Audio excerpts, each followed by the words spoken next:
going to go back to that story now about an online group that's calling for global activism when the clock strikes midnight on New Year's Eve in support of Palestinians in Gaza. The grassroots campaign entitled Countdown to Ceasefire is expected to take part in more than 30 countries.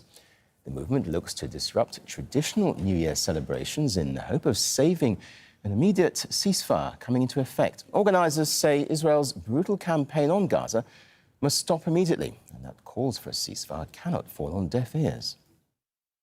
Everybody is celebrating and shouting Happy New Year. We are going to be shouting ceasefire now. It's so important that you attend these in whatever country you're in. Check out my caption, check out the description. The countdown to ceasefire is on. Bushra Mohammed is a spokesperson for the campaign. She joins us live now from London. Welcome to the programme. So firstly, tell us more about the campaign and how it actually came about. Yeah, so the Countdown to Ceasefire campaign is a global and international campaign that calls on people all around the world to join their local New Year's Eve celebrations and call for a ceasefire to end the indiscriminate killing of civilians and to ensure that much-needed aid can be distributed to those who need it.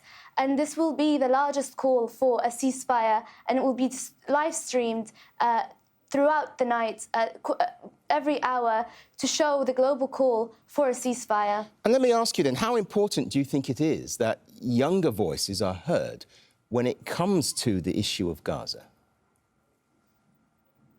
It's absolutely crucial because this is what the people want.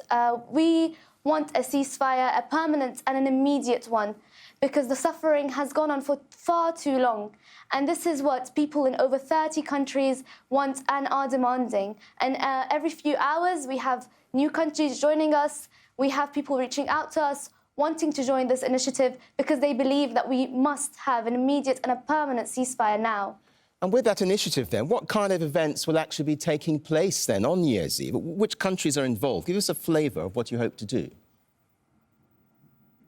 Yeah, so we have Germany involved, for example, Scotland, we've got South Africa, we've got Tanzania, we've got countries in Latin America, in Asia.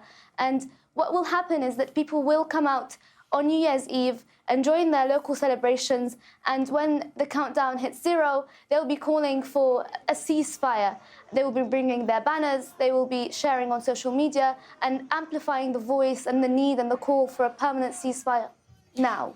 What about after New Year's Eve, though? I mean, how do you hope to continue the momentum? Do you have further ideas? Of course, we want to continue the call for a ceasefire. It doesn't stop.